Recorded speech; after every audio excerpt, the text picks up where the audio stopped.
Hi, welcome to the Indie Wine Podcast. My name is Matt Wood, and this is episode 93.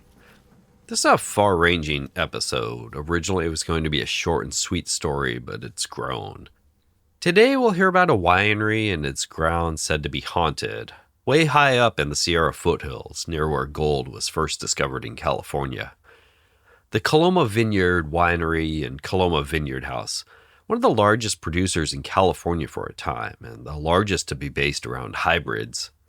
We discuss the building and lore of this true pioneer winery, the horrifying deaths surrounding it, how it made the true drink of the miners, and the Catawba grape. Lots of Catawba talk, all the way back to the dawn of American viticulture. I have an assist from Matt Neese of North American Press, who has resurrected California Catawba in rosé and sparkling versions. A reminder that I have a Patreon at patreon.com/IndieWinePodcast. The link is in the show notes also. If you're enjoying the podcast, any amount to help me keep telling wine stories ad-free and available for everyone is appreciated. It's all run independent and out of pocket. Telling a friend or sharing on social media are great ways to help out too. Okay, here we go. Nestled in the foothills of the Sierra Nevada mountains of California is a country inn called the Vineyard House. It has been a way station for weary travelers ever since the days of the gold rush. The house was built by Robert Chalmers, a miner who became rich during the gold rush of 1849. But tragedy struck. His house has been plagued by unexplained phenomena ever since. Strange is the story behind the Vineyard House, but stranger still is that of the two men and the woman connected with it and how their lives became so entangled that even today it's difficult to separate them. So wrote Mary Edith Crowley in 1958. Everyone feels connected in our story today, and they are, all through the Catawba grape, passed from one to the next across the entire United States. The day would probably be the most interesting, and looking back, maybe the worst of James Marshall's life, haunting him forever. It would also be one of the most important days in the history of the world, January 24th, 1848. At the time, it seemed like an amazing day, perhaps one of the best of his life. The itinerant carpenter and his Native American and Mormon workmen were building a sawmill on the South Fork of the American River near present-day Coloma, something Marshall had partnered with John Sutter on. He was the owner of the 48,000-acre New Helvetia land grant, commonly known as Sutter's Fort. Marshall would spy a couple flakes glistening in the tail race of their newly completed sawmill, picking it up and giving it the bite test to determine if it was real gold. Later, the camp cook would boil the pieces with some lye soap as another test. And after that, Sutter and Marshall would test it at the fort behind locked doors. Each test showed that it was real gold. Word was soon leaking out, but it spread slowly. Sam Brannan would brag about the discovery in San Francisco, waving vials of gold in the air as he shouted. He had something to gain, of course. His store at Sutter's Fort would be well equipped to supply the would-be miners. Without the Panama Canal or telegraph lines, news would take months to reach the East Coast, and at least 3 months to reach places like Chile or Peru. It took long enough that the Treaty of Guadalupe Hidalgo was signed only a week later, giving the Mexican territory of California to the United States. For the next few months, the gold rush would be mostly local excitement. It wasn't until August that an East Coast paper printed news of the discovery. About 6,000 Argonauts seeking riches arrived in 1848. Once the discovery was announced in papers and then followed up in December with an announcement by California Military Governor Colonel Richard Barnes Mason in his State of the Union address to Congress, the race was on. President James K. Polk also confirmed the news. Over the next couple years, at least 200,000 would arrive in the formerly sparsely populated state. Men, mostly men at least, came from Mexico, especially the Sonora region, or China, Chile, Australia, and more. Sutter's Fort wasn't a kind place for its Native American inhabitants. He was one who picked up where the missions left off, and life at the fort was indentured servitude at best, slavery at worst. Even the Mormons who were allowed to mine had to pay a tithe to Brannan. At their earliest chance, most of the Native Americans would try and escape from Sutter's Fort as it was overrun by Argonauts searching for gold. His herds slaughtered for food, grains overrun, and fort picked over, Sutter would spend the rest of his life petitioning the government for recourse. Coloma was growing quickly, but still an outpost.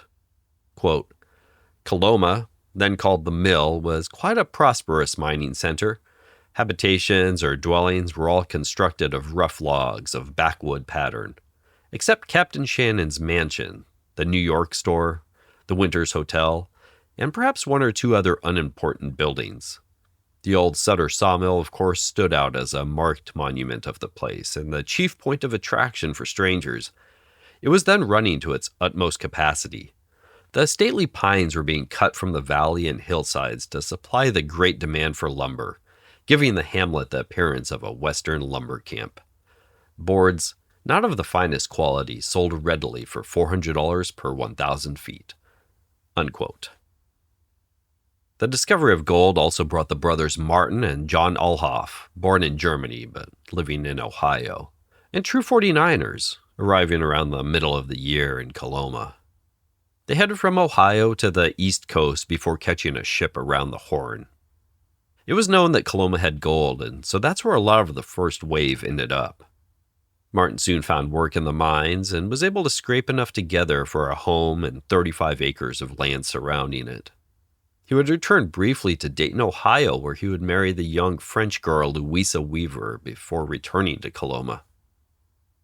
Martin evidently had some familiarity with the wine business from living and working in Cincinnati, the home of Nicholas Longworth, the most prominent winemaker in the U.S.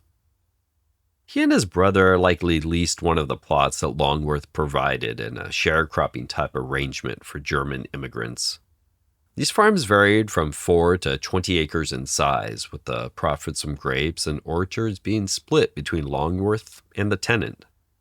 The Catawba grape, so popular with Longworth and Cincinnati, would influence Coloma viticulture for the next 2 decades.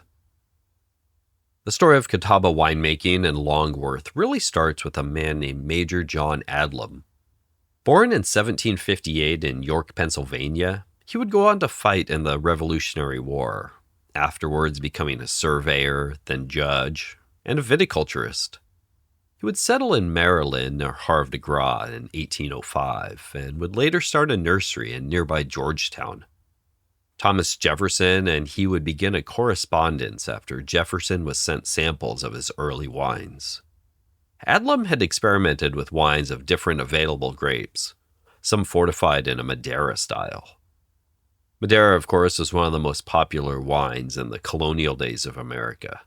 The Declaration of Independence was even toasted with it. This fortified wine and one made from the Alexander grape he would send to Jefferson, who deemed them worthy.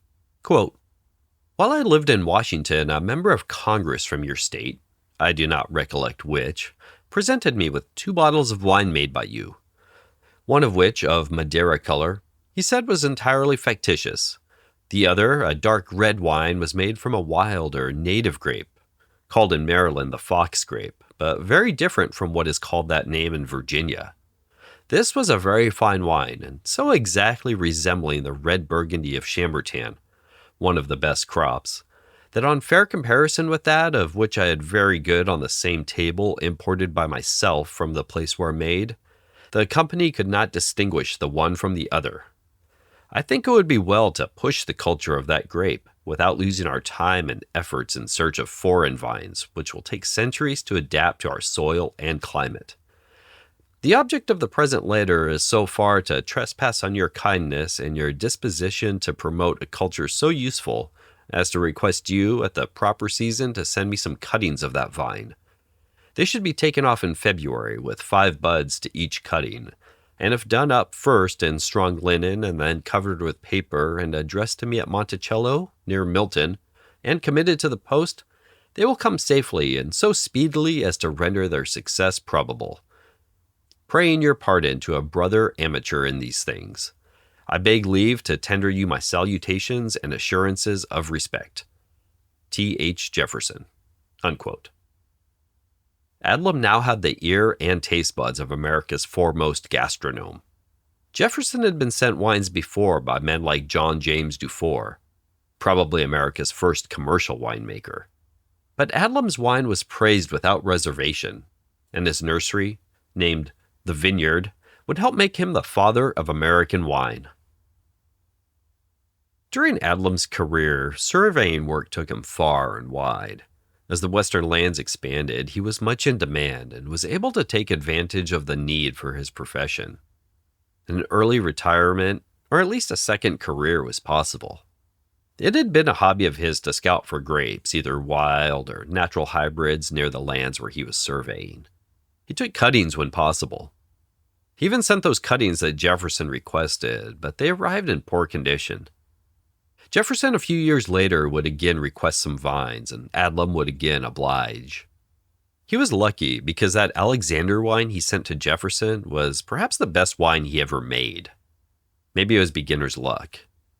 Adlum had about 4 acres planted at 12 by 6 foot spacing on his 200-acre farm in 1822.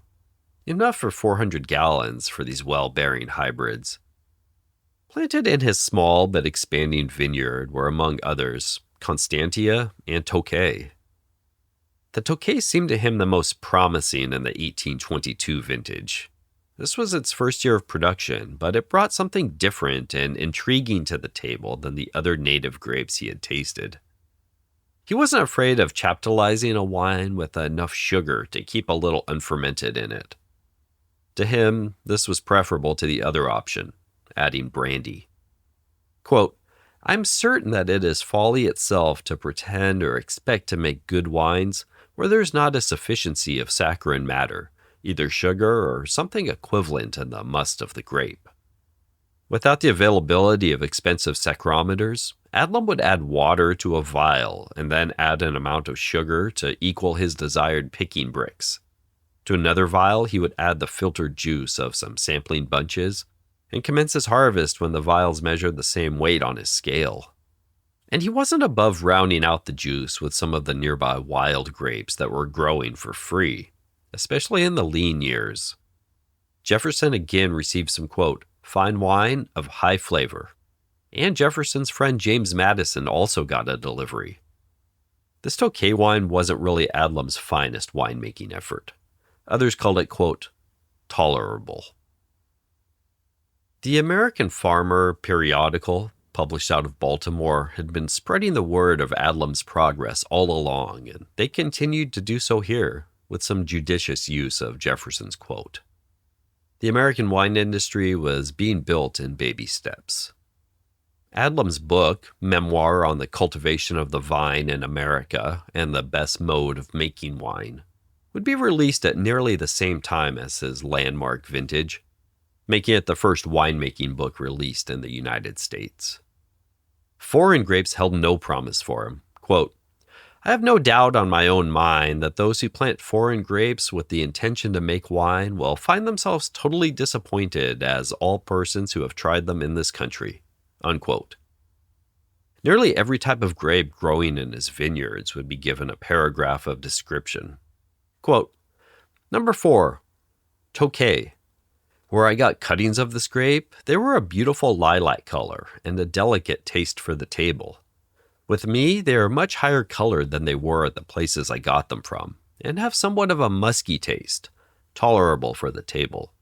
They are very great bearers and make an excellent wine." Unquote. A German priest had earlier noted that this grape Adlum had chosen to ride with was the true Hungarian Tokay. But Mrs. Scholl, or Schell, you see it spelled equally 2 ways, of Clarksburg, Maryland, widow of the original planter and tavern owner where Adlum took his cuttings from, always called it Catawba, after the North Carolina River. It was likely in 1802 when it was first discovered by Colonel Murray, an innkeeper in or near Buncombe County, not far from the river. From there, some cuttings were taken and planted nearby, this time on the Catawba River, where it seems to have acquired its name.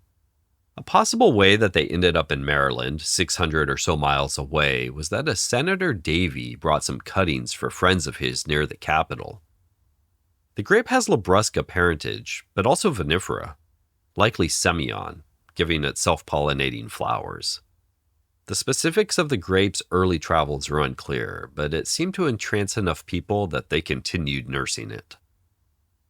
George Hussman would describe it as, quote, bunch large, moderately compact, shouldered, berry medium, red, covered with lilac bloom, juicy, pulpy, sweet, somewhat astringent, of good flavor, a fair grape for the table, and makes a good wine, resembling hock, but subject to mildew, rot, and leaf blight, unquote. The word of its success spread. Matt Neese of North American Press, the only Catawba maker in California, was nice enough to send me some of his thoughts on the grape. These are Matt's words to me about what drew him to the grape and some details on working with it. What really draws me to Catawba is its place in American viticultural history. It's one of the oldest heirloom American grapes, and I feel like I'm preserving an important part of our wine heritage by working with it. The fact that it's 50% Vitis Labrusca means I'm maintaining authentic American genetics rather than just working with European varieties planted in American soil. Additionally, Catawba is stunningly beautiful when you see it growing. This dark, pink mauve grape with a gorgeous bloom on the outside. The flavors are incredible. Cotton candy, strawberries, really aromatic and distinctive. It's a grape that announces itself. My main experience with working with Catawba is a dry-farmed vineyard in Sassoon Valley, planted on the creek bed of the old Sassoon Creek in alluvial soils. I think there's something significant about this. Catawba was originally discovered growing along the Catawba River in North Carolina and made its name along the Ohio River in the mid-1800s. I believe the grape genuinely performs best in alluvial soils, possibly related to soil pH. I'm growing Catawba at another California site in shale soils with better drainage and lower pH, and it's not nearly as happy. There's a type of chlorosis happening in the leaves, and the vine starts to shut down toward the end of the growing season. So I can't say Catawba should be growing everywhere in California. It needs the right site.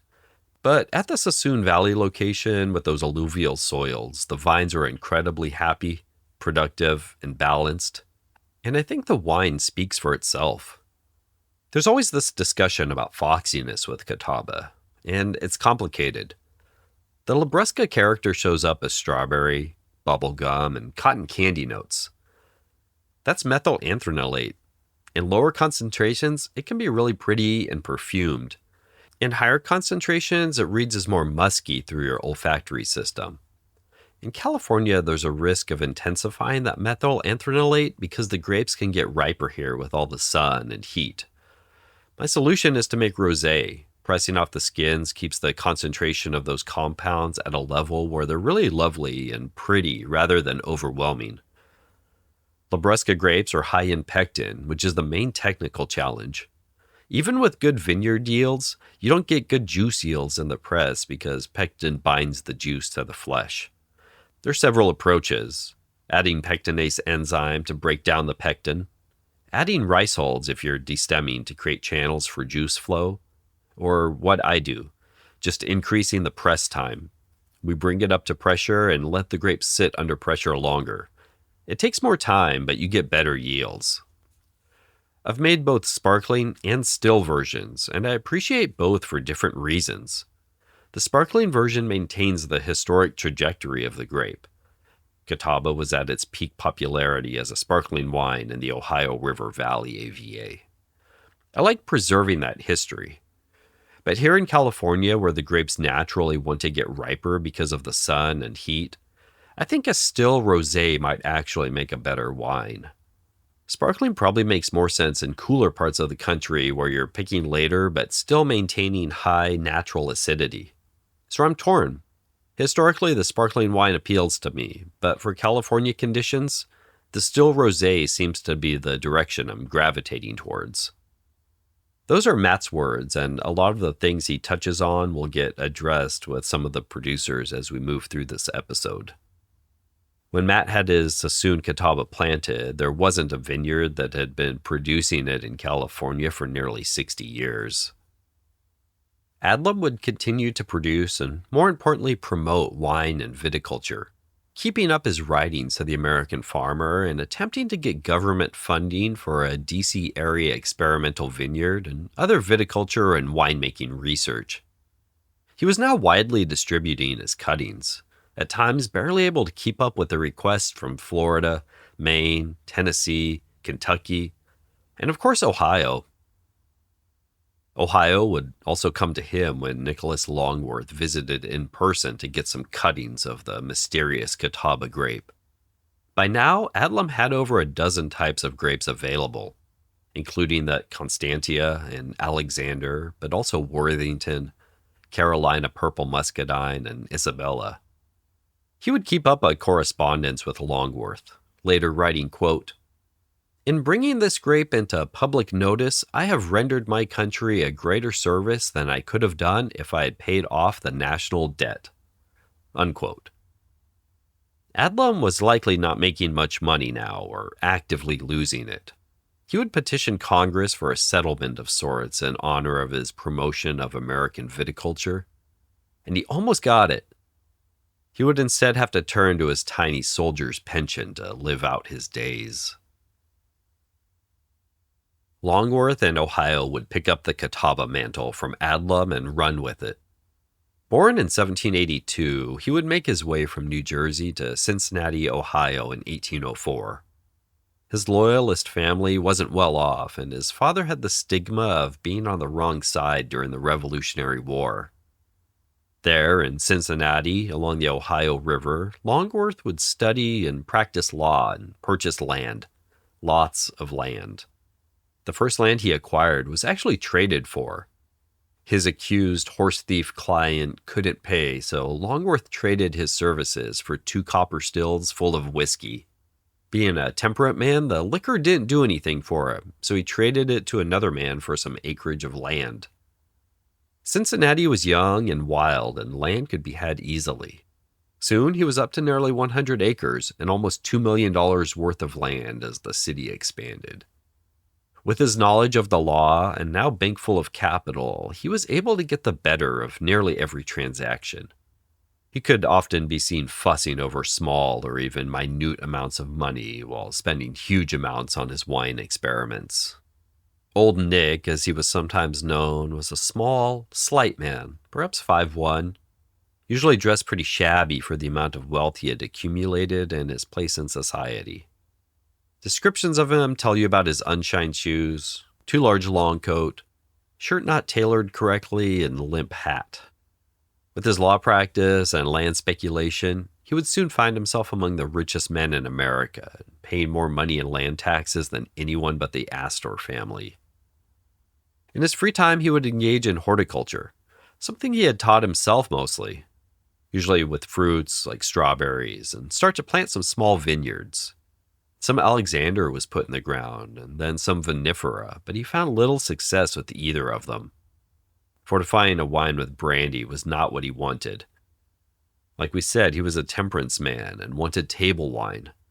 He also believed Adlum erred in keeping the wine sweet, and so wanted his wines to be dry. With the Catawba cuttings he received from Adlum in 1825, he would plant large sections of vineyard on the Mount Adams hillsides and experiment in ways of producing his ideal wine. The first vineyard went in on some land near Baldface Creek. A German immigrant named Ammon would farm it for Longworth. White wine and red wine were tried with some success, like prizes at the county fair. And the local German population seemed to enjoy the perfumed wines he was making. It wasn't until he accidentally produced a sparkling Catawba wine that he landed on a true success. Unsure of what he actually did, he then had to hire a French winemaker to help duplicate this fortunate accident. Unfortunately, his first hire drowned in the Ohio River just a couple days after starting. The second was better. They focused on the making of method Champenois-style Catawba. Grapes would be picked at a full maturity as measured by hydrometer and hand destemmed over a wooden grid. The fermented wine would be stored in oak over winter and then sugar added for the secondary fermentation and bottled, resting 1 to 2 years in the cellar before going to market. The 60,000 bottles that were being made in 1850 and 75,000 only 2 years later would all be hand-riddled. Some nearly catastrophic failings would have ruined less well-off winemakers. But even still, a huge amount of bursting bottles, 42,000 in 1 year, would set them back. A new winemaker who was able to fine-tune the process was hired. As Longworth told it, this would have been the last winemaker, whether he was good or not. Longworth was ready to pull the plug on further experiments if this winemaker couldn't produce consistent, sparkling catawba. Production would max out at well over 100,000 bottles of sparkling catawba and another 50,000 bottles of other wines. He would spend considerable time promoting the catawba, perhaps finally leaving his aspirations with vinifera behind. Quote, "We have native grapes in most of our states. Could a selection be made which would leave us so little cause to regret that foreign grapes succeed so badly with us?" Unquote. All this was contained in his cellar measuring 125 feet by 90 feet, and it was 2 stories. The lower story about 25 feet beneath the surface. Everything was carried out down here. Fermentations, pressing, bulk aging, bottling, riddling, labeling, and storing of vintages aging until release. The better quality wines of him and his neighbors could go for $12 to $18 for a case of a dozen bottles. The low-quality wines could be priced as cheap as 75 cents per gallon. His white catawba, or Cincinnati Hawk, was longer aged, as we often saw in early California wines, sometimes 3, 4, 5 years in wood before being bottled. He avoided chaptalization whenever possible. If he did need to add some sugar in a poor ripening year, it would always be done pre-fermentation. This was an ongoing discussion with other winemakers. A fine red wine would mostly elude him. His vision was for a Burgundy or Claret-style wine, and the Cape grape, as Longworth called it, seemed to get the closest. Adlum had called it Alexander, the grape that enchanted Jefferson to the promise of native hybrids. It was one of the earliest planted red grapes in the area, and about as close as any got to replacing catawba. Other natives were experimented with, like Lenoir, Isabella, Herbemont, and a seedling of Norton, but he apparently opted to not continue with any in large production. Continued experimentation with darker varieties and winemaking techniques would lead to promising results, but nothing he felt delivered the same experience as those wines. Bordeaux, Madeira, and Jura importations didn't work either. 6,000 vines from Madeira, 7,000 from the Jura of over 20 varieties, and a large amount from Bordeaux. Within 5 years, each would be abandoned. Quote, "Red wines have been made in this country, but none that have fulfilled all the required conditions or that promise much economical importance. Mr. Longworth is still extending his inquiries and pushing his experiments, in full confidence that this desirable end will yet be obtained, and still prophesies as the day when a profitable, palatable, and wholesome red wine will be added to the native products of the Mississippi Valley." Unquote. A standing prize of $500 was available to be awarded to anyone who found or bred a grape that Longworth felt could surpass catawba. He could afford it, and Ohio was producing twice as much wine as California. There were attempts by him to grow improved grapes from the seeds of the catawba, but he found they generally would revert back to the Labrusca parent. The editor of a local paper printed his request to be sent any new native grape varieties discovered. The article was syndicated to papers throughout the U.S., and he would receive a couple dozen new cuttings to try. Even with all his success in winemaking and vineyard planting, he knew there was a long ways to go. Quote, "I wish to be distinctly understood. I do not say that the wines now to be found in our coffee houses or private cellars will compare with the best imported wines. We have much yet to learn, and when we have acquired all the knowledge wanted, the result will be as in France and Germany." Unquote. Longworth dominated the viniculture of the area. As early as 1847, he had nearly 100 acres in wine grapes. Others would slowly build up around him until the area was bursting with catawba. It was always the dominant grape in the Cincinnati area. A rich soil with 18 inches of topsoil and some clay beneath was preferred by Longworth. He didn't like sandy, light soils for his catawba. He felt the vines didn't accumulate enough sugar on those light soils, though they seemed to do much better with the rot that was always a concern of the growers. On flat ground, the vineyards would run 5 to 6 feet between rows and 4.5 vine to vine. When the grapes were put on his hillsides, they would squeeze together a little, about 4 or 4.5 between rows and 3 to 4 between vines. 2 cuttings would be planted for each vine to help ensure that one would take. It would be separated by about 7 inches in the soil. The less vigorous cutting would be pulled up the next year to allow the strong one to flourish. All vines were tied to their stake with hay. He even developed a system of training the vines for the first 3 years, letting it grow slowly and develop its roots. If a vine died after it was bearing, they would practice layering to replace it. This is where you take a cane from a neighbor vine and bury the tip. New roots will sprout from the buds, and you have a new vine. Phylloxera wasn't yet a concern, and everything was planted from cuttings. Rot and mildew were concerns, often taking hold in late June or early July. It was felt that the rot was traced to the heavy rains that can occur at that time, followed by high temperatures and humidity. It was such an issue that radical forms of planting were tried by others. 20 feet between vines that were trained 12 feet high, sometimes with other crops interplanted. With time, he became even more convinced about the merits of making a pure wine. Something with only grapes, no sugar chaptalizing it, and no brandy fortifying the wines. Without dependable access to a saccharometer to judge sugar levels, color, he warned, was no guarantee. An ingenious and old-timey way was devised. It wasn't Adlum sugar water and scale method. It was crazier. Here's Longworth describing it himself. Quote, "To test its maturity, press out a tumbler full of must, and if you have no saccharometer, put in it a fresh-laid hen's egg. If of proper maturity, the egg will then rise the size of $0.25 above the juice. If not rich, it will sink. The catawba should, in favorable seasons, weigh from 90 to 97 degrees by our saccharometers." Unquote.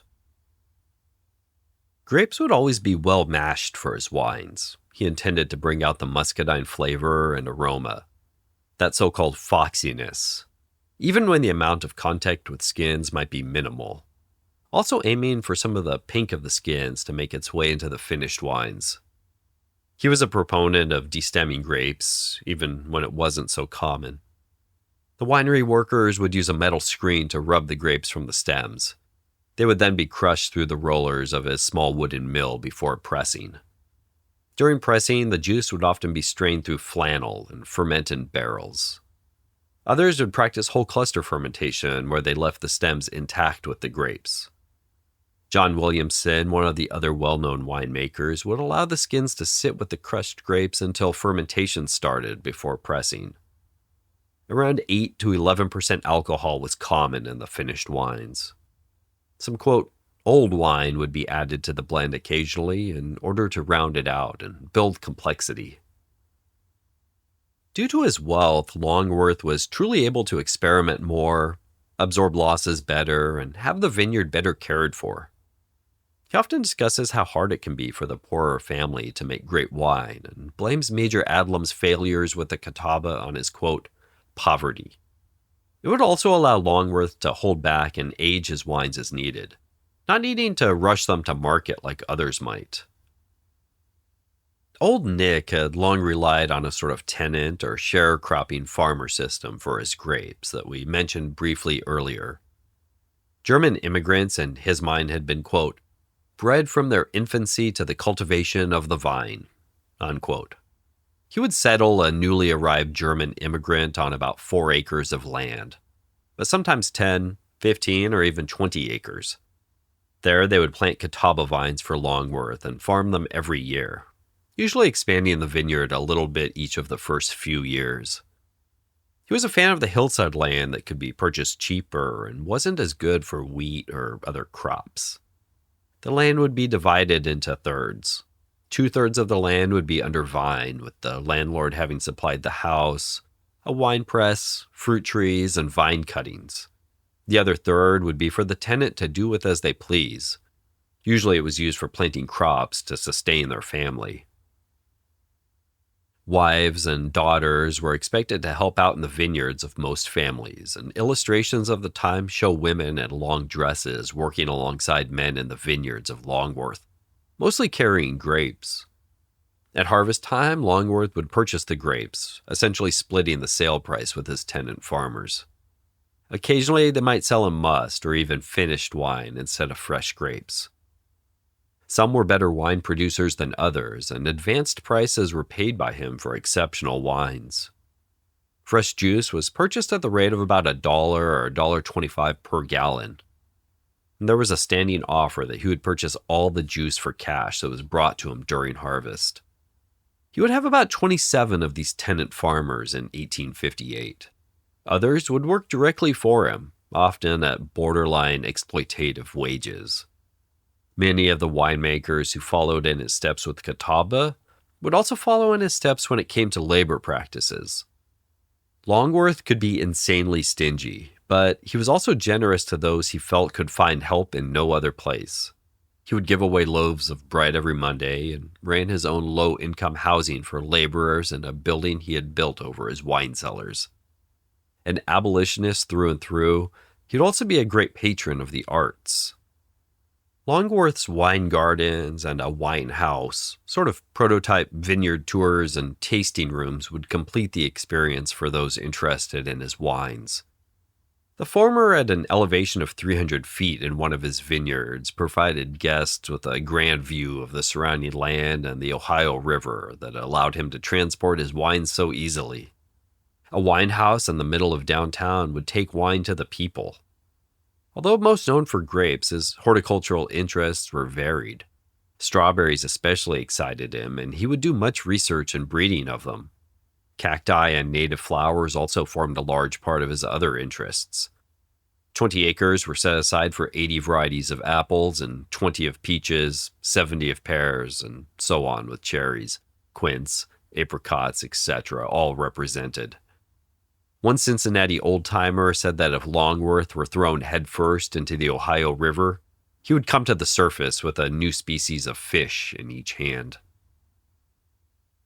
Rot and mildew would eventually end the Cincinnati wine industry as Longworth knew it.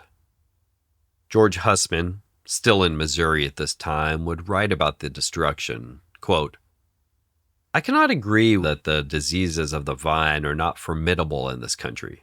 They are so formidable that they threaten to destroy some varieties altogether, and the catawba, once the glory and pride of the Ohio vineyards, has for the last 15 years suffered so much from them that many of the grape growers who are too narrow-minded to try anything else are about giving up grape growing in despair." Unquote. Perhaps the early success and boom of catawba and its just as quick demise was too much for the Cincinnati wine industry to overcome. Hussman went on, quote, "I regret to say that our Cincinnati friends have not, generally speaking, paid as much attention to the introduction and testing of better varieties, and there are but few vineyards in that neighborhood where any other variety other than catawba has been planted to any extent.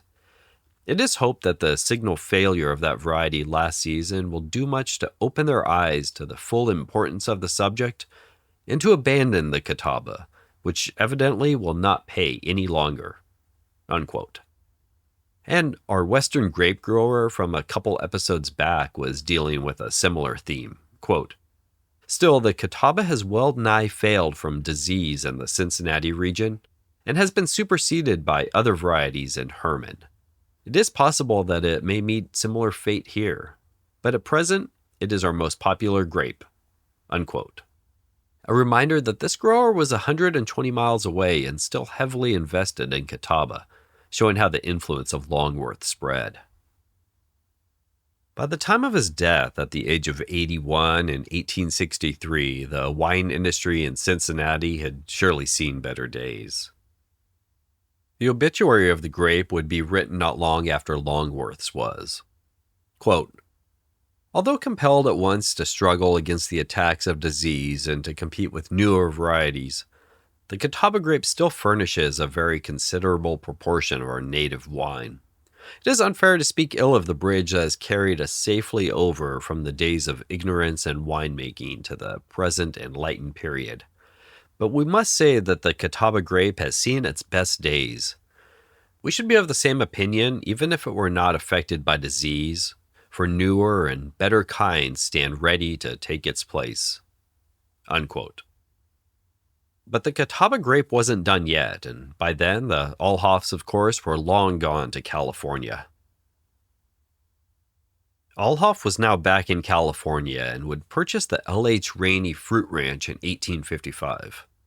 This 26-acre ranch was one of the pioneer operations in the area, and its premier one. Established as part of a preempted land claim, well-regarded stone fruit, berries, and vegetables were being grown already, but only about 25 vines, likely mission. The county seat of El Dorado had just moved to nearby Placerville as its mines and those in the other nearby camps boomed. Coloma, the name was taken from the name of a village of the Coloma branch of the Nisenan tribe. The name is said to mean beautiful. Gold was never as plentiful in Coloma as in some other areas, and by the middle of the 50s, much of it was already mined. It didn't have the correct ancient rivers or gravel quartz to support large-scale mining, leaving settlers to move on or to move into other professions. Early and quickly, it became a prosperous fruit and grape-growing district. The Spanish and later Mexican land grants generally didn't extend much into the foothills, so 160 acres was available for claiming for most men, at only $1.25 an acre. Martin would plant some Catawba vines he brought directly from his farm in Ohio. By 1857, he was harvesting about 2,500 pounds of grapes. John would move on, selling his interest on the farm to Martin. John would continue farming in the area for a couple years, even growing some Catawba, which appeared to be doing fine in 1861, even as his mission was mildewed beyond use. Within a couple years, though, he would be back in Ohio with his family. Martin's Catawba wine would become a hit. His first vintage in the late 1850s produced 5 barrels of wine for him to sell after he sold about 7 tons of the fruit. He advertised cuttings for sale, quote, imported from the Rhine River, but would also purchase them from A.P. Smith's Sacramento nursery. A real winery would need to be built, and Allhoff would have another German immigrant. This time a stonemason from Baden construct its base from some volcanic material quarried at Gold Hill. A wooden-framed building was built on top of it to hold presses, fermenters, and other equipment, and a barn to hold his 14 horses.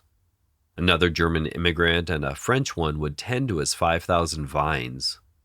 19 varieties were now planted, running down the northern exposure of his hillside above the town in a 3x6 foot planting style, head trained and low to the ground in the granitic soil. The Mountain Gazette, the hometown paper, so take it with a grain of salt, called his native California sparkling and Catawba sparkling wines, quote, they are most delicious and, in our opinion, far superior to any other California wines we have tasted. Unquote. From this and a little local recognition from the Agricultural Society at the El Dorado County Fair, things would take off for Allhoff. His wines in operation were singled out for comment. His Catawba and the Claret.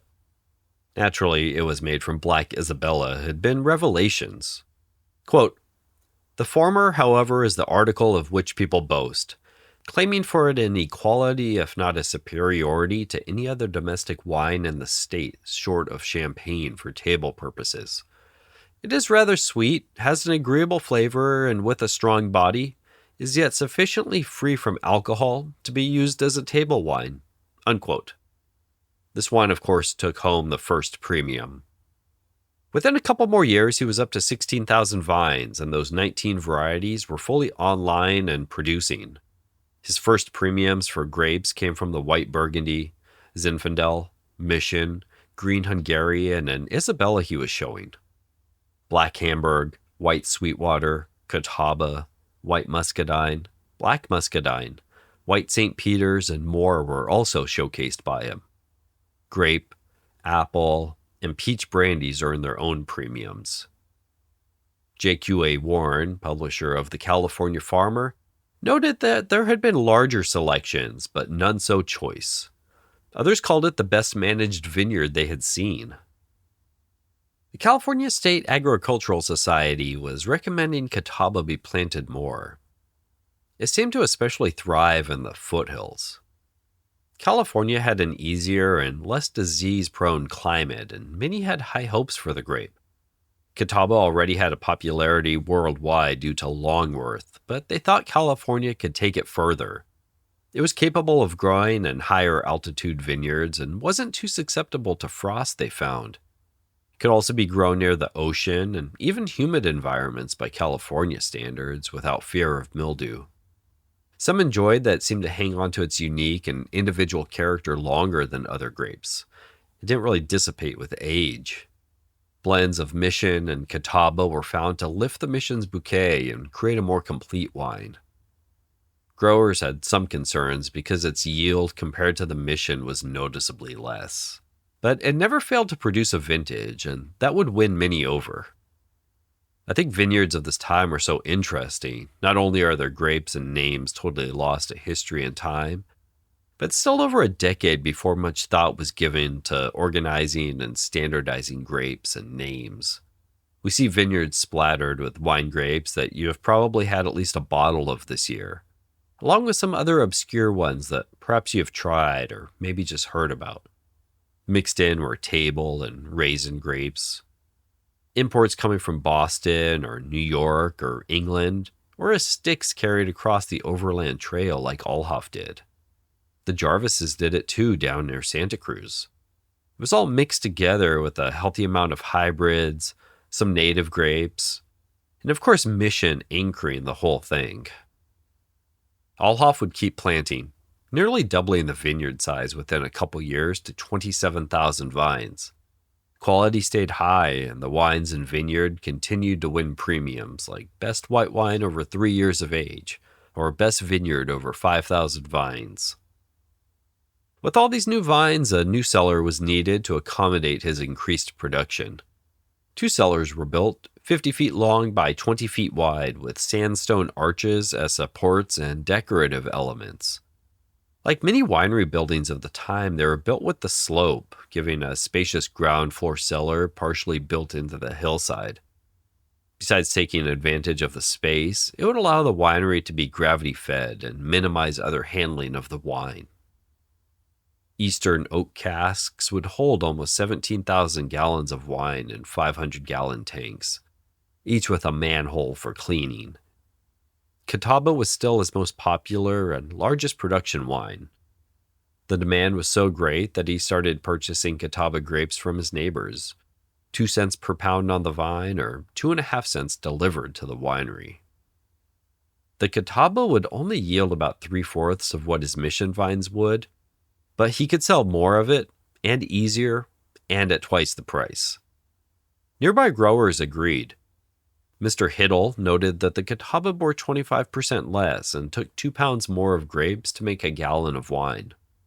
Like Allhoff, he had a, quote, certain and prompt market at twice the price paid for the wine made of the Mission grape, unquote. Most of Allhoff's wine was sold into Nevada or Utah and also locally in the foothills. Mining towns were always big supporters. He would release the wine only about 8 months after harvest, keeping what he called its, quote, rich, fruity flavor. Allhoff would produce other products as well, bitters, cordials, and brandy, used for selling or fortifying other wines. It was a common secondary product for many producers. A piquette would be made and then later distilled down in most cases. The government didn't look at brandy and wine in the same way, and new taxes would be enacted in 1866. This was a federal issue, and as we saw in the CWA episodes, these taxes could be ruinous or nearly so for producers. Allhoff, along with respected Coloma residents and political figures like Robert Chalmers, would head across the state to San Francisco to participate in the State Grape Growers Convention and deliver their signed petition and make their thoughts on the matter heard. The tax was implemented, of course, although at a reduced rate. Those present voted to form a company based in New York in order to distribute their wines and brandy. Having this New York-based distributor would save them tax money in one of their largest markets. Martin would, like many of the pioneer vineyardists we've covered, sell cuttings from his Coloma Gardens nursery. Many were German imports made by him or other nearby German immigrants. His native and hybrid vines and self-imported catawba would soon begin showing up in other vine-growing regions of the foothills. Later, Charles Wetmore thought that Allhoff's Green Hungarian was likely Sylvaner when it was studied by the Board of Viticultural Commissioners. Allhoff would have on hand around 300,000 3-foot cuttings to supply demand. In October of 1867, Allhoff's Virginia City, Nevada liquor agent was arrested and all his Nevada stock was seized by the IRS. It seems that some federal tax stamps were missing on this export. A $50 fine was paid by the agent/teamster for lack of county license, and a further $500 in bonds as he awaited the trial. Allhoff left Coloma as soon as possible, crossing over the mountains and state lines to the boomtown of Virginia City. This was a primary market for Allhoff's wine and bitters and sent him into an absolute panic. He had made this trip many times before and was well known around town. His mission was to investigate what was going on and hopefully get his wine and/or his agent freed from the government and pay whatever tax was needed. This should have been an easy issue to resolve. His friends thought it might be $200 to $300 in lawyer fees and be taken care of without much trouble. On his arrival in Virginia City, about 10 days after the arrest, he took boarding with Mr. Gaheiser of the St. Louis Brewery. The Gaheisers and nearly everyone he ran into noted that Allhoff had been acting strange since his arrival. He was well known here, but he wasn't being his usual self and seemed downtrodden and despondent. Paranoia gripped him as he thought the police were watching his every move. On his third night in town, he decided to retire early, but was unable to sleep. Some men earlier in the day had told him that he would for sure be sent to the state prison for his liquor law and tax violations. Mrs. Gaheiser, hearing of his restlessness, would approach the door to his room, asking if he was okay. "Are the cells of prison cold?" was his response. "Can I smoke in prison?" came next. She assured him that he had nothing to worry about, which he seemed to take in stride and accept. Breakfast was ready at 7 the next morning. Noticing Martin was missing, Mrs. Gaheiser went up to his room and knocked on his door a few minutes later. With no response, she opened the door to an empty room. Some other boarders mentioned that he had gone to wash his hands and face. She walked around the back of the building and noticed the water closet in use. Once more she called to him. Again, receiving no response, she opened the door to find Allhoff covered in his own blood. He was alive, but barely. His throat was slit ear to ear as he slumped over the toilet seat and a 10-inch butcher knife lay near his hand. Panicked, she ran back to the hall of the boarding house, calling out for help. Several other boarders ran with her back to the outhouse where Allhoff was unresponsive. They pulled his limp body to the kitchen floor at the direction of Officer Hardy, who had arrived on site. This is where the coroner and the newspaper would document the scene. Temporary insanity would be the coroner's final conclusion. The body of Martin Allhoff was sent back to Coloma a few days later. He would leave behind his wife Louisa and their 2 children. Louisa would remarry to Robert Chalmers in 1870. Chalmers was a twice-widowed native of Scotland, although he did most of his growing up in Canada. It was the fall of 1850 when he would make the trek to Coloma. He actually passed through Cincinnati on his way west, remarking on and noting his dislike for the dirtiness of the city. A trip down the Ohio River was no easy task. The steamer he boarded caught on fire around midnight. Robert was lucky to escape alive and fully clothed, though without much else. Many weren't so lucky. The journal entries from his trip are just dreariness and death on every day. Quote, April 24. Wrote a letter and sent a paper home this morning. Left at noon for St. Louis, ran down the river 2 miles. A man fell overboard and was drowned. No one seemed to know who he was. The crew made little or no exertion to save him. They think nothing of a man drowning on these rivers. April 28th. Cold and rainy. Run down the river 10 miles to Jefferson Barracks. May 2nd. Another man fell overboard, but luckily he was near shore. The boats here have no railing or guards along the sides. She caught fire, but was put out before it got under headway. Ran aground 3 or 4 times where a boat was snagged a short time ago and sunk. The water's some 2 feet deep, quick, sandy bottom. Unquote. It continues from there. An eventful trip is putting it lightly. You have to realize also, this was 2 years into the rush westward. Thousands upon thousands had passed through here already. This was a more fine-tuned version. From there, they headed west overland, from Independence. Quote, May 9. We left Independence and traveled 10 miles over a good farming country. Roads bad and cattle a little unruly. May 11. Went 10 miles. 1 wagon tongue broke in a deep rut, but it was soon replaced by a hickory pole which we had gotten 3 or 4 miles off. Found plenty of wood all along by going 2 or 3 miles off the road. May 13. Went 20 miles across a creek and had 4 miles of miserable rain over a wet prairie all covered with water. Met several Indians of the Kaw tribe, all armed. May 18. Went 7 miles. Crossed the Big Vermilion River. Saw a man that was shot the night before through the breast. He had made a mistake while herding cattle and had gone to another camp. Camped along the river. Laid up to wash our clothes. June 9. Went 25 miles. Roads heavy. Passed several graves during the day. July 7. Went 12 miles. Arrived at Bridger's Fort and laid up half a day. August 8. Our provisions are nearly gone, and we have at least 3 weeks to travel to go before we get to where there is plenty of food, but we must trust to Providence. We came across the remains of an ox that the packers had killed and divided up what we could cut off. We found the bones here and made soup of them, thickened with a little flour, which made 2 or 3 good meals. Camped here. August 31st. Went 18 miles. Roads good. Arrived at Georgetown. Some miners at work there. There are 500 or 600 houses or tents here, such as they are. Some are enclosed with cotton and some with clapboards and some with logs. Camped under an oak tree on a hill in a tent. Some went to get grub. September 2. Went around the country to see what was being done in the diggings. Saw some hundreds at work. Some in the dry and some in the wet diggings. Some making their $400 or $500 per day. Others working hard for weeks and not making their board. Unquote. He had arrived.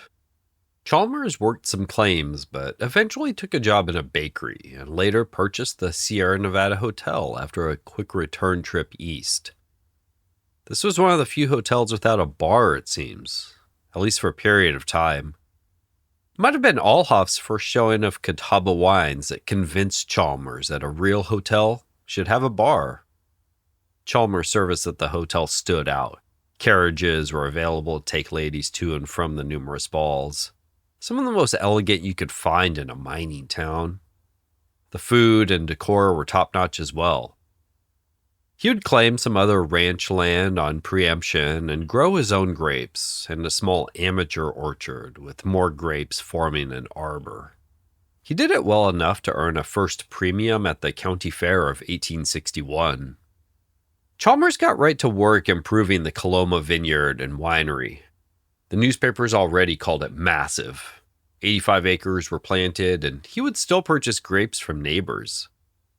Much of the vineyard land would be terraced to allow for planting many more vines. Adding around 10 to 12,000 a year would be his goal. To plant these vines, he would have the men plow 8 feet apart running in 2 directions and a vine planted at each intersection. John Strentzel and B.N. Bugbee both followed similar methods of laying out their vineyards and planting, feeling they could follow the contours of the land while doing it this way.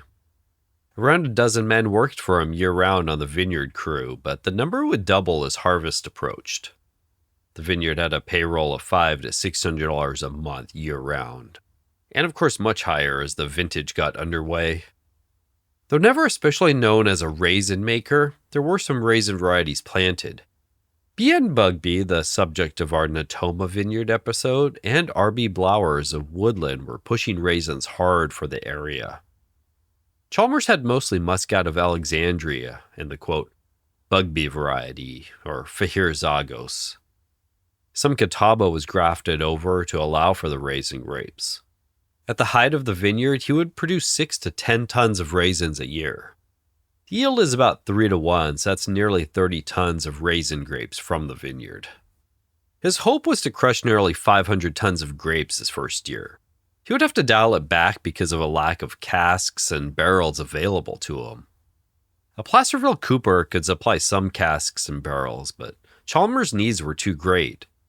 He had figured he could crush between 10 to 20 tons a day running the winery at capacity, and the still he had inherited had a capacity of 150 gallons a day.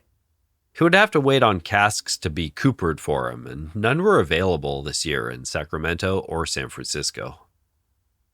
The winery constantly needed more room, and in 1872 he broke out the barrel washing, bottling prep, labeling, and shipping into another building in front of the winery. It also included a Western Union telegraph office. Every day the station would receive the time, and the bell gracing the top would be rung at 12 noon so that townsfolk could set their clocks correctly. The ringing could be heard for over 2 miles, making its way to the surrounding towns. 12,000 gallons of brandy were made this year and 40,000 of wine.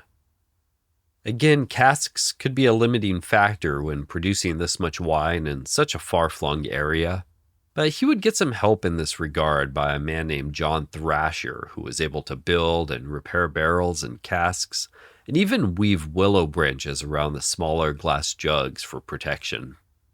In addition to the wine, Chalmers would routinely send tons of fresh fruit to the market. He was adding about 10,000 vines a year still, selling some grapes to others and buying some from other neighbors. The vineyard would soon cover both sides of the road as you approached. He would water the wine grape vines for the first 4 years of their life, and then they would be off irrigation. He would do the same with the table grapes and then switch back to irrigating them every year. The Coloma Vineyard was fully half of the production of the town of Coloma. Nearly everyone else had 5, 10, or 15-acre sites. He was so large he would even send 10 cases of cuttings to Japan. With the capable help of his German winemaker Charles Nice, Chalmers was producing Catawba, native, and port wine bitters. Usually I would say that the native was actually Mission, but Chalmers shared a dry Mission this year also, and a dry native white wine, so we may never quite know what that grape was. For other dry wines, he had Green Hungarian, Isabella, Burgundy, White Muscat, Riesling, Rosa de Peru, and a blend of Catawba and native grape. Sherry, port, and Angelica were also being produced. Others were producing some sparkling Catawba, but it seems like he never did, at least not in any quantity. Just a couple years later, another stone building would be erected out of granite from the Old Town Jail. It had recently been demolished when the county seat was moved to Placerville. Like the other winery buildings, it was built into the sloping hillside. A celebration and christening for the building was held, with nearly everyone from the town in attendance, including James Marshall. Speeches were given and the wine flowed.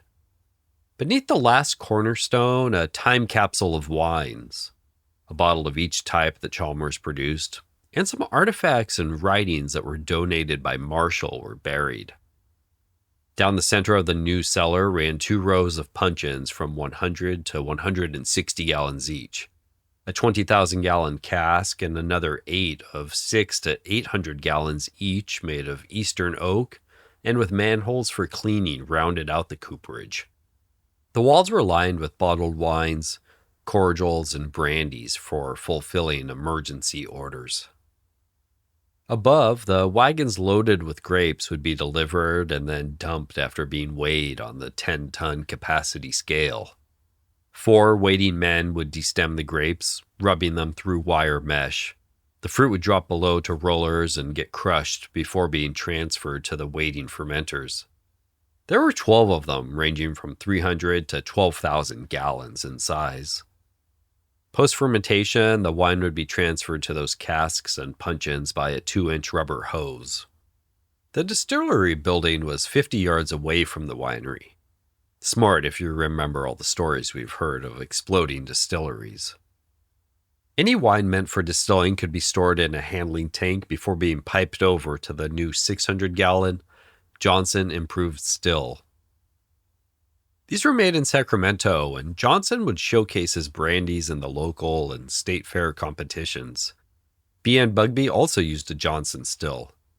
Spring water fed the distillery and winery, providing a constant source of clean water for brandy. As a member of the California Wine Growers and Brandy Manufacturers Association, Chalmers, along with Johnson and General Henry Nagley, the foremost brandy maker in the Santa Clara Valley, would instruct others on the best practices. It turned out well that the distillery had been built 50 yards away from the winery. In 1875, a fire would overtake it, causing $3,000 worth of damage. The wine cellar and its stock were unharmed, and it was reported that, quote, there would be no stoppage of business on account of the fire, unquote. Some extra fermenting space was located on the top floor of one of the original cellars, filled with some barrels, but mostly larger puncheons. A large stove here was used to help aid wines through fermentation when the weather turned cold in the foothills. Visitors called Chalmers Vineyard, quote, one of the most interesting and attractive features of the locality, unquote. They were tour parts of the now 125-acre vineyard and cellars of wines and brandies as part of a larger tour of El Dorado County. It's likely the landmark book Grapes and Grapevines of California used clusters of Chalmers Catawba for its ampliography illustrations of the variety. If not, they chose another vineyard in El Dorado County, and it would have been supplied with the same grape stock from Allhoff. At the 1876 El Dorado County Fair, Chalmers would take home premiums for his 1874 brandy and red wine, white wine, port, sweet wine, sherry, and a special premium for his dry white wine. He would repeat this feat nearly award for award the next year. A new wholesale store in Placerville was opened by Chalmers and run by Fred Hoffmeister. The highly fortified Catawba bitters Chalmers was making perhaps didn't win as many awards as some of his other wines, but they sold well, especially in the mines. This was helped by his association with Spronce, Stanley & Co. out of San Francisco. They were wine and liquor distributors and perhaps may have even commissioned Chalmers to create his Catawba wine bitters on their behalf. They already had in their book other types of bitters that sold well and were cheaper to produce than wines. Interestingly, Chalmers Catawba bitters were beloved by the miners, perhaps for their potential curative effect, especially on the stomach or their high alcohol content. The Catawba bitters that old Nick Longworth had produced decades earlier found much of their success with troops, who probably weren't living a lifestyle much different than the miners. Hard work, sleeping outdoors, camp meals, etc. Distribution was even handled in a similar style. Longworth had Longworth and Zimmerman, and later Zimmerman and Co. to handle the blending of his catawba with botanicals and extracts in their laboratory to give it the appearance of medicine. The signature bottles of Chalmers by Spronce, Stanley & Co. are some of the most collected Western wine bottles, and they were manufactured at the Glassworks on King and 4th in San Francisco. The bottles are beautiful, and as we learned in the Matthew Keller episode, having a unique bottle meant people trusted the product inside. The producer controlled what was in the bottle, not a dealer that was maybe apt to cut the wine with something else, or doctor it to his liking, or sell wines for months from a half-empty oxidizing barrel. With a bottled product, you could be pretty sure that what was in the bottle is what the producer intended to be. Martin J. Allhoff Jr., Chalmers' stepson, would be employed by Chalmers throughout this time, making it a true family business. 160 acres of vineyard and orchard spread over the estate. They were still purchasing fruit from their neighbors as well. About 50 tons would be crushed in a poor year and 100 tons in a good one. 2,000 fruit trees helped to keep the local market supplied in fresh fruit. He was now up to 15 to 30 employees depending on time of year. The awards still came for nearly all his styles of wine, the Catawba bitters included. Sherry, port, Angelica, and brandy would all be recognized. The Green Hungarian won premiums from the state fair, as did his Burgundy, Muscatel, Riesling, Isabella, and others. The more unusual cordials and peach brandy were even enjoyed. A complete rundown of the Coloma Vineyard wines at this time: Angelica, Burgundy, Sherry, Port, Green Hungarian, Zinfandel, Claret, Dry Muscat, Sweet Muscat, Catawba, Isabella, Tokay, Sauterne, Riesling, Cocoa Mingo. There were also cordials, blackberry brandy, grape brandy, peach brandy, orange bitters, and the famous Chalmers Catawba wine bitters. Although remote, Coloma was somewhat centrally located. Much of the wine would depart from the Auburn or Shingle Springs train stations, roughly equal distances from the vineyard, one near what is now Highway 80 and the other near what is now Highway 50 to reach its final destination. What wasn't sold locally would still often end up in Nevada or Utah. He had horses in steady rotation hauling wine to the stations in 4-horse teams. Markets further east in Chicago and New York even built up over time. With the wine business neatly in hand, Chalmers would turn to other pursuits. From some of his earliest days, he had found time to dabble in politics. First on the local level as a tax collector, mostly collecting the foreign miners' tax. This was charged to, or supposed to be charged to, any miner that wasn't a U.S. citizen. In practice, it was charged to Asian, especially Chinese miners, or Latin American miners. And about the time he married Louisa, he had been elected to the state assembly. In 1872, Chalmers would be elected treasurer of the Eldorado Agricultural Society. We mentioned his association with the California Vine Growers and Brandy Manufacturers Association earlier. I think it's hard to overstate how important these organizations were in the years before the government stepped in to fund the State Viticultural Commission or the university. They provided a way for growers and winemakers to exchange important information, help with equipment, exchange cuttings, and more.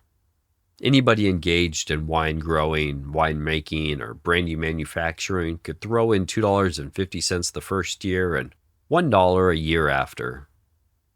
Membership consisted of many prominent early vineyardists: B.D. Wilson, B.N. Bugbee, Joel Clayton, William McPherson Hill, L.J. Rose, John Strentzel, Matthew Keller, Arpad Harasi, George West, Gottlieb Grossinger, and many more. Members were spread throughout the foothills: Los Angeles, Sonoma, Fresno, Stockton, Napa, Santa Clara, Contra Costa, and Alameda. Nearly everywhere grapes were being grown, and it allowed the latest information to disseminate quickly around the state. Stated objectives were price stabilization, which was always an issue, helping others find routes for their wines, advice for members to make better wines and thus upping the quality of California wines in their uphill battle against the eastern states and Europe. It would also function as a sort of mental support group, helping their fellow winemakers stay the course through the years-long and expensive process in planting a vineyard, caring for it, making their wine, aging it, and finally sending it to market years later in these pioneer areas. We've looked at these associations on a more local level before, and those were at least as important, but statewide ones like this were the first chance for growers and winemakers to directly connect with others outside their region, or through third-party newspapers and periodicals. Chalmers, like Allhoff, would also play music in his spare time with bands around town, like the Coloma band, and he would teach music to children also. The Vineyard House, though, was perhaps his most audacious project at a cost of $15,000. A two-story residence and hotel with 18 rooms that Chalmers would finish as nicely as money would allow was started in 1878. The foundation was made of the local granite and brick with all interior details hand-finished, including the large reading room and 25 by 90-foot ballroom. Underneath the ballroom was the kitchen and dining area. There were also 9 bathrooms. This time, it also had a bar. Storage of wines and liquors and food were possible in the large basement. A special band room was also used for practice by the Coloma band and as a music teaching room. An older brick building on land Chalmers owned would be torn down, and some of the brick used in the construction of the Vineyard House. Chalmers leased that land to Chinese miners. By the beginning of April 1879, the Vineyard House was complete. It would soon be known for its lavish suppers and dinners. The social scene of Coloma would embrace it wholeheartedly. Dances, banquets, receptions, and parties were held by a who's who of the town. A reenactment of Lincoln's funeral was held at the house one year, and each year would have a reunion with bands playing and marching and speeches. When the James Marshall Monument was unveiled, over 400 meals were served. The tables were in constant rotation, with a ball dance going late into the night. On another occasion, Ulysses S. Grant gave a speech from the second-floor balcony. Chalmers wouldn't have too much time to enjoy it. He soon started experiencing severe health issues. He had a rapid but prolonged mental decline and would act erratically with fits of anger at Louisa and their children. Some have speculated it was syphilis. He also believed that Louisa was attempting to poison him through his food. He was soon declared mentally incompetent, having to be restrained at times by his own staff. One story has him walking about at night in the cemetery directly across from their home. Seeing a gravedigger at work on a new grave, Chalmers decided to lie down in it, positioned as though it was his own grave. How Louisa dealt with these issues is up for debate. One legend is that after he lashed out at the family one too many times, Louisa had him confined to the basement of the Vineyard House, where the wine and liquor were kept, or alternately the overflow jail room they had in the basement, used when the county one got too full. Some say that down in the darkness he starved himself to death, unwilling to eat Louisa's food that he suspected was likely to poison him. Others say he was chained up in the basement and starved to death, banging his head on the walls in agony.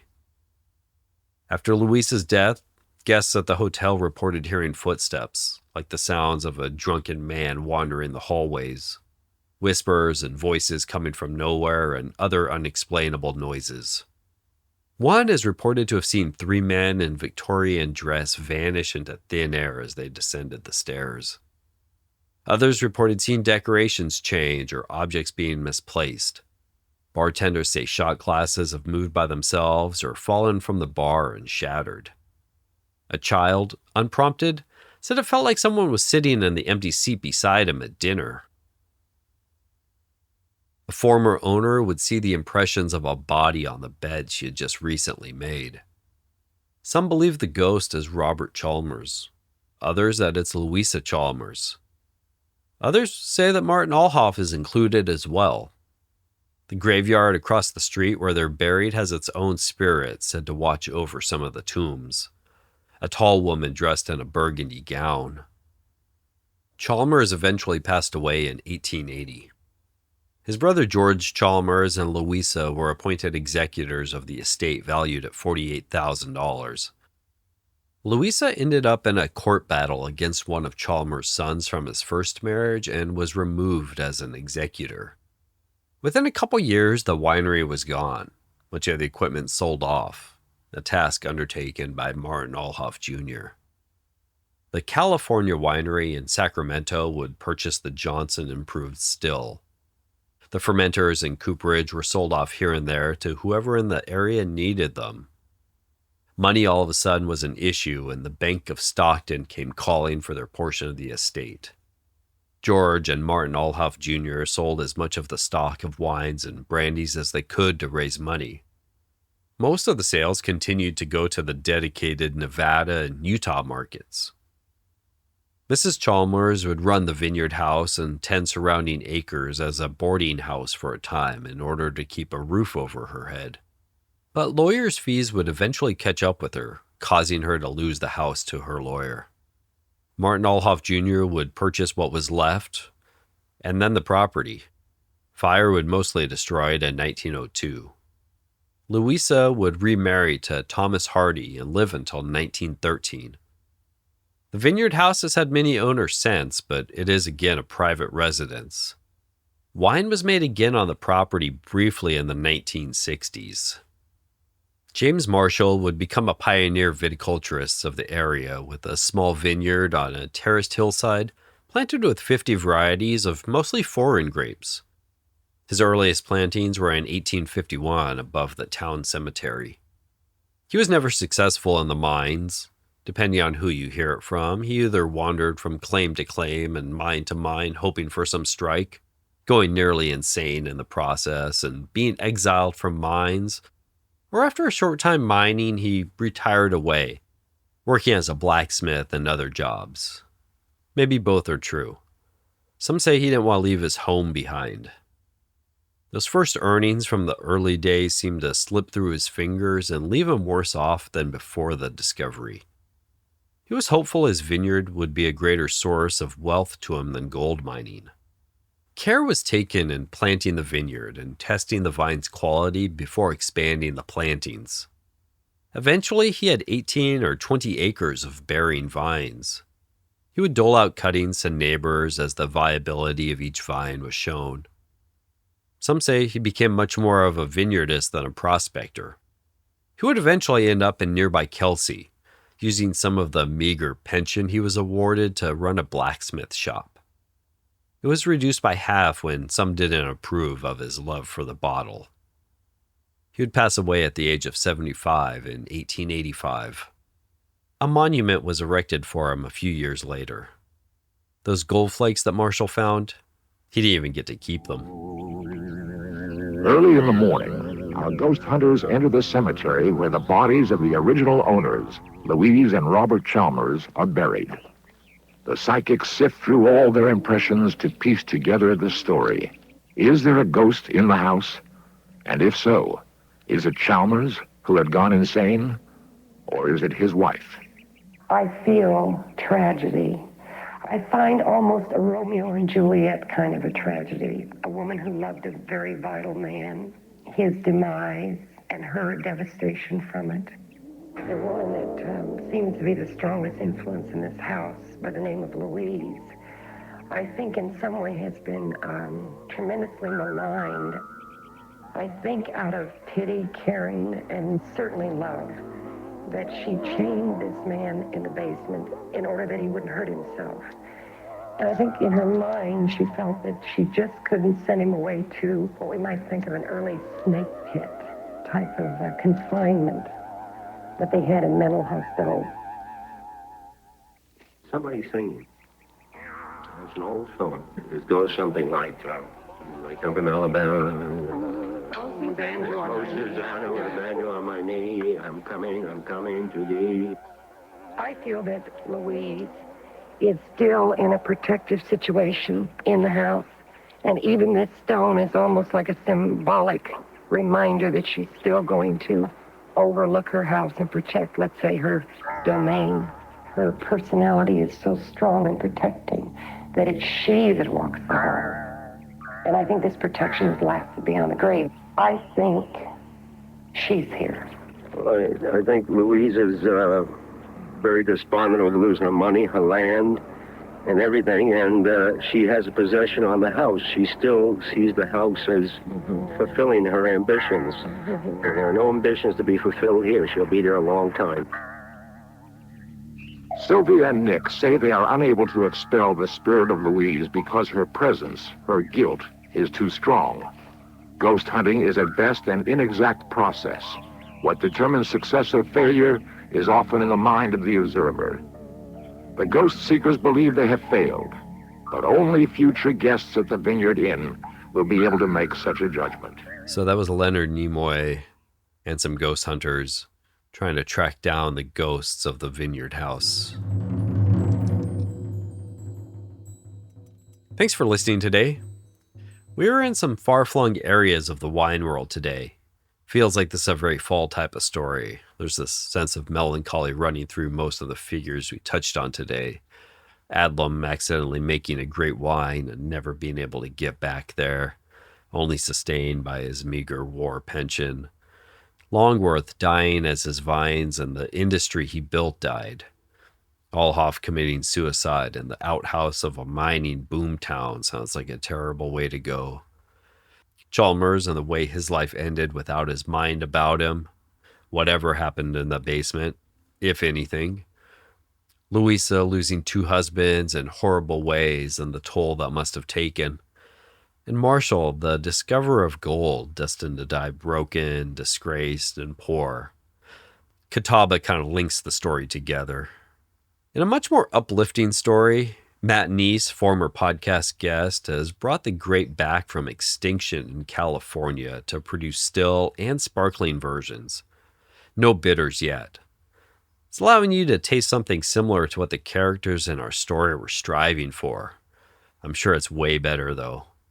A quick housekeeping note that all historical episodes will be marked clearly going forward. The older episodes I've already updated. Realize some people only want to hear from current winemakers, and others only want the more historical episodes, and some want both. Follow the podcast on wherever you're listening and the Instagram at IndieWinePodcast, and feel free to email IndieWinePodcast@gmail.com with comments, questions, or feedback. If you're enjoying the podcast, I love if you told a friend or wine lover about it. Help spread the word. Rating, reviewing, or donating at patreon.com/IndieWinePodcast helps a lot too. There's also a Venmo for one-time donations if you don't want another subscription. I understand. It all goes to offsetting podcast expenses, keeps it ad-free, available for everyone, and allows for more episodes. We'll be back soon with another episode. Have a good one.